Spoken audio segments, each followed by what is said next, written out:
বাজার থেকে যখন গুঁড়ো চিংড়িগুলো আনা হয় এগুলো কিন্তু সব সম্পূর্ণভাবে পরিষ্কার করে নেওয়া যায় না।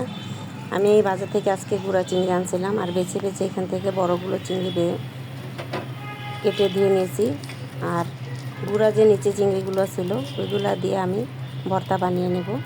আসসালামু আলাইকুম, আপনাদের সবাইকে আমি আমন্ত্রণ জানাচ্ছি আমার চ্যানেলে। আজকে আমি এই গুঁড়া চিংড়ির ভর্তা বানিয়ে দেখাবো। এই চিংড়ি মাছ পরিষ্কার করার পরে নিচে যে ছোট ছোট চিংড়িগুলো থেকে যায়, আর পরিষ্কার করার পরে যে মাথা ওগুলো থেকে যায়, এগুলো দিয়ে কিন্তু ভর্তা বানিয়ে নিলাম। আর মাছগুলোকে আমি তাওয়ায় দিয়ে ততক্ষণই ভেজে নেব যতক্ষণ না পর্যন্ত এর পানিটা সম্পূর্ণরূপে শুকিয়ে যায়।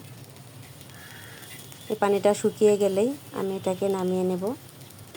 আর ভর্তা এই চাইলে আপনারা এটাকে সরিষার তেল দিয়েও ভেজে নিতে পারেন। আমি এটাকে শুধুই ভেজে নিলাম।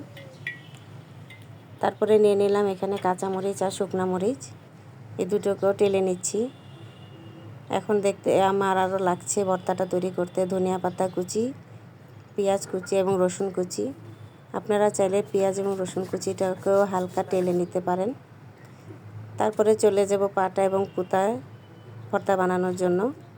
প্রথমে মরিচগুলোর মধ্যে লবণ দিয়ে আমি মরিচটাকে বেটে নিলাম। তারপরে নিয়ে নিলাম গুঁড়া চিংড়িগুলা। এগুলোকে ভালোভাবে মিহি করে বেটে নিতে হবে, না হলে চিংড়ির লাগতে পারে গায়ে খাওয়ার সময় মুখে। তারপরে পেঁয়াজ এবং রসুনগুলোকেও থেতো করে নেব। আমি বেশি মিহি করব না, পেঁয়াজের একটু একটু দানা মুখে চাবানোর সময় পড়লে আমার কাছে ভালো লাগে।